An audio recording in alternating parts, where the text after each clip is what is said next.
Painted painless learning. નમસ્કાર વિદ્યાર્થી મિત્રો, આજે આપણે ધોરણ 8 વિષય વિજ્ઞાન અને પાઠ નંબર 10 ધ્વનિ જે સ્વ અધ્યયન પોથી છે એનું સોલ્યુશન લઈ અને તમારી સમક્ષ રજૂ થયા છીએ. તો મિત્રો, નીચેના પ્રશ્નોના વિકલ્પોમાંથી સાચા વિકલ્પોની આપણે શોધ કરવાની છે. ધાતુની થાળી પર ચીપિયો અફડાવાથી અવાજ શેમાં ઉત્પન્ન થાય? થાળીમાંથી. ચોમાસામાં રાત્રિના સમયે સાંભળવા મળતો તમરાનો અવાજ શાના દ્વારા ઉત્પન્ન થાય છે? પાંખોના ફફડાટથી. નીચેના પૈકી કયો ધ્વનિ હવાના કંપનથી ઉત્પન્ન થાય છે? વ્યક્તિના નસકોરા. નીચેના પ્રશ્નોના યોગ્ય જવાબ લખો. તળાવના કિનારે બેઠા હોઈએ ત્યારે પાણીનો અવાજ આવતો નથી, જ્યારે દરિયાના કિનારે બેઠા હોઈએ છીએ ત્યારે પાણીનો અવાજ આવે છે. આવું કેમ થાય તે તમે સમજાવો. એનું કારણ એ છે કે દરિયાના કિનારે પવન સાથે પાણીના મોજા ભરતી ઓટ આવતી હોય છે, માટે પાણીનો અવાજ આવે છે, જ્યારે તળાવમાં આવા મોજા આવતા હોતા નથી. આપણે ધ્વનિ કેવી રીતે સાંભળી શકીએ છીએ? જ્યારે કોઈ વ્યક્તિ, પ્રાણી અને પક્ષી બોલે ત્યારે તેનો ધ્વનિ હવામાં પ્રસરે છે અને એ ધ્વનિ આપણા કાન સુધી પહોંચતા આપણને એ સંભળાય છે. ધ્વનિ ચીપિયાને અફળાયા પછી તેને કાનની નજીક લઈ જતા શું થાય છે? તમારું અવલોકન નોંધો. ધ્વનિ ચીપિયાને અફળાવ્યા પછી તેને કાનની નજીક લઈ જતા તે ધ્રુજે છે અને ધ્વનિ ઉત્પન્ન કરે કંપનોના કારણે, એટલે કાનની નજીક ધ્વનિ આપણને સંભળાય છે. જો કાનનો પડદો ફાટી જાય તો આપણે અવાજ સાંભળી શકીએ છીએ. કેમ? જો કાનનો પડદો ફાટી જાય તો આપણે અવાજ સાંભળી શકીએ નહીં, કારણ કે પડદાની ધ્રુજારીથી આપણા કાનની અંદર રહેલા હાડકાની ધ્રુજારીથી આપણને અવાજ સાંભળી શકીએ છીએ. શ્રાવ્ય અને અવશ્રાવ્ય ધ્વનિ વચ્ચેનો તફાવત સ્પષ્ટ કરો. જે ધ્વનિની આવૃત્તિ 20 હર્ટ્ઝથી 20,000 હર્ટ્ઝની વચ્ચે હોય તેને શ્રાવ્ય ધ્વનિ કહેવાય. આપણે આવો અવાજ સાંભળી શકતા હોઈએ. જે ધ્વનિની આવૃત્તિ 20 હર્ટ્ઝથી ઓછી અને 20,000 હર્ટ્ઝથી વધારે હોય તેને મનુષ્યના કાન સાંભળી શકતા નથી. આવા ધ્વનિને અવશ્રાવ્ય ધ્વનિ કહેવાય. નીચેનું કોષ્ટક પૂર્ણ કરો. સંગીતના વાદ આપેલા છે. વીણા, ઢોલક, શરણાઈ આ બધા સંગીતના સાધનો છે. એ ઉત્પન્ન કરતો તણાયેલી દોરી દ્વારા. વીણા છે એની અંદર તણાયેલી દોરી દ્વારા ધ્વનિ ઉત્પન્ન થાય. ઢોલક છે ખેંચાયેલા પડદા દ્વારા. હવાના દબાણથી. શરણાઈ છે હવાના દબાણથી ઉત્પન્ન થતો ધ્વનિ. વાંસળી છે હવાના દબાણથી. ત્યારબાદ તબલા ચામડાના પડદાથી ઉત્પન્ન થતો ધ્વનિ. બરોબર. સૂર્ય ચંદ્ર પર થતા ધડાકા આપણે કેમ સાંભળી શકતા નથી? એનું કારણ છે મિત્રો, સૂર્ય ચંદ્ર પર વાતાવરણ નથી, એટલે કે ત્યાં શૂન્ય અવકાશ છે અને શૂન્ય અવકાશમાં ધ્વનિનું પ્રસરણ નથી થતું, માટે સૂર્ય અને ચંદ્ર પર થતા ધડાકા આપણે સાંભળી શકતા નથી. મિત્રો, ધ્વનિ ઉત્પન્ન થશે પણ ધ્વનિનું પ્રસરણ નહીં થાય. દરેક પશુ પંખીના અવાજ આપણે શા માટે સાંભળી શકતા નથી? કારણ કે કંપિત ધ્વનિ વસ્તુ કે પશુ પંખી દ્વારા ઉત્પન્ન થયેલા ધ્વનિની આવૃત્તિ શ્રાવ્ય વિસ્તારમાં પડતી હોય તો જ ધ્વનિ આપણે સાંભળી શકીએ છીએ. નહીતર દૂર પશુ પંખી અવાજ કરે તો પણ આપણો અવાજ સાંભળી શકતા નથી. ચામાચીડિયા અને વાગોળ જેવા પ્રાણીઓ અંધારામાં પોતાનો રસ્તો કેવી રીતે શોધે છે? ચામાચીડિયા અને વનવાગોળ વડે ઉત્પન્ન થતી ધ્વનિ વધુ આવૃત્તિવાળી, એટલે કે વધારે પીચવાળી હોય, જે આપણે સાંભળી શકતા નથી. પણ આવા ધ્વનિ કોઈ વસ્તુને અથડાઈને પાછા ફરે તે પરથી ચામાચીડિયા જેવા પ્રાણી પોતાનો રસ્તો શોધી શકે છે. બરોબર છે. આગળ વધીએ. ડોલ્ફિન, વહેલ જેવા પ્રાણીઓ દરિયામાં પોતાનો વાર્તાલાપ કેવી રીતે કરતા હશે? ડોલ્ફિન, વહેલ જેવા પ્રાણીઓ વડે ઉત્પન્ન થતી ધ્વનિની આવૃત્તિ પીચવાળી હોય છે, જેની મદદથી ડોલ્ફિન, વહેલ જેવા પ્રાણીઓ દરિયામાં વાર્તાલાપ કરી શકે છે.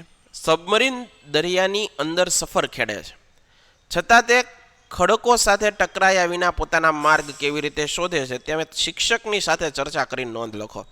સબમરીન દરિયાની અંદર સફર ખેડે છે ત્યારે દરિયામાં અંધકાર હોવા છતાં સબમરીનમાં રહેલ સોનાર સિસ્ટમની મદદથી તે ધ્વનિના તરંગો છોડી ત્યારબાદ તે વસ્તુની એક મેપ બનાવે છે. આ રીતે તે ખડકો સાથે ટકરાયા વિના પોતાનો માર્ગ શોધી કાઢે છે.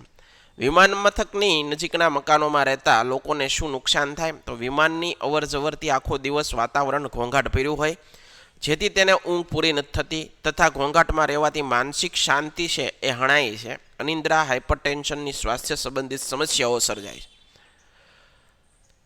મિત્રો, હજી સુધી તમે અમારી પેન્ટેડ એપ્લિકેશન ડાઉનલોડ નથી કરી તો આજે જ ગૂગલ પ્લે સ્ટોર પર જે પેન્ટેડ એપ્લિકેશન ડાઉનલોડ કરી લો, જેની અંદર તમને ટેક્સ્ટબુકના સ્વાધ્યાયના સોલ્યુશનના વિડીયો, એકમ કસોટી, સ્વાધ્યાય પોથી, સ્વ અધ્યયન પોથી, ધોરણ 9-10ના વિદ્યાર્થીઓ માટે live video lecture, test material, દરેક વિષયની વિષય વાઇઝ PDF આ બધું જ તમને આ એપ્લિકેશન થકી મળી રહેશે.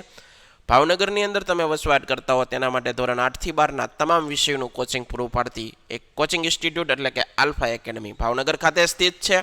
તમે એમાં જોડાઈ શકો, એનો સંપર્ક કરી શકો. યુટ્યુબની અંદર તમે અમારા વિડીયો ગમતા હોય તો યુટ્યુબની અંદર જઈ અને અમારી યુટ્યુબ ચેનલ છે પેન્ટેડ યુટ્યુબ ચેનલ, હજી સુધી સબસ્ક્રાઇબ નથી કરી તો આજે જ જઈને સબસ્ક્રાઇબ કરી લો, જેથી કરીને અમારા વિડીયો મળતા રહે તમને. હમિંગબર્ડ નામનું પક્ષી 1 સેકન્ડમાં સરેરાશ 53 વખત પોતાની પાંખ ફફડાવે છે, છતાં તેના દ્વારા ઉત્પન્ન થતો અવાજ તમે શા માટે નથી સાંભળી શકતા? કારણ કે હમિંગબર્ડ નામનું પક્ષી 1 સેકન્ડમાં સરેરાશ 53 વખત પોતાની પાંખો ફફડાવે છે. આવા કંપનથી ઉત્પન્ન થતી ધ્વનિની આવૃત્તિ આપણે સાંભળી શકતા ન હોવાથી એ અવાજ આપણે નથી સાંભળી શકતા. બરોબર.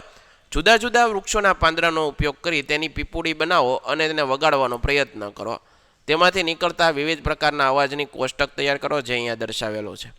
કોષ્ટકમાં દર્શાવેલી વસ્તુ ભેગી કરીને તેમાંથી વિવિધ રીતે અવાજ ઉત્પન્ન કરવાનો પ્રયત્ન કરી તમારું તારણ નોંધો, જે તમને અહીંયા દર્શાવેલું છે. આ બધી પ્રવૃત્તિઓ તમારે કરવાની છે. 2 વસ્તુઓ અથડાવાથી, ઘસવાથી, ખેંચવાથી, ફૂંકવાથી ધ્રુજારીના કારણે અવાજ ઉત્પન્ન થાય છે.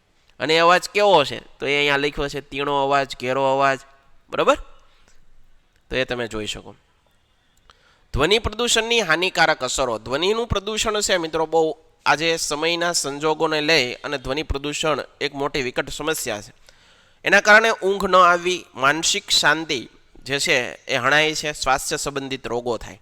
ધ્વનિ પ્રદૂષણને નિયંત્રણમાં રાખવાના ઉપાયો જણાવો તો વાહનોના હોર્નનો ઉપયોગ ઓછો કરવો, ટીવી ધીમા અવાજે ચલાવવું, રસ્તાની આજુબાજુ વૃક્ષો વાવવા. મનીષાબેન ઘરની નજીક ઘડિયાળનો ટાવર આવેલો છે તે નોંધે છે કે દિવસ કરતાં રાત્રે ઘડિયાળની ઘંટડીનો અવાજ વધુ સ્પષ્ટ સમજાય છે. આવું શા માટે થતું હોય છે? કારણ કે દિવસે પ્રમાણમાં વધુ ઘોંઘાટ થતો હોવાથી રાત્રિના સમયે ઘંટડીનો અવાજ વધુ સ્પષ્ટ સમજાય.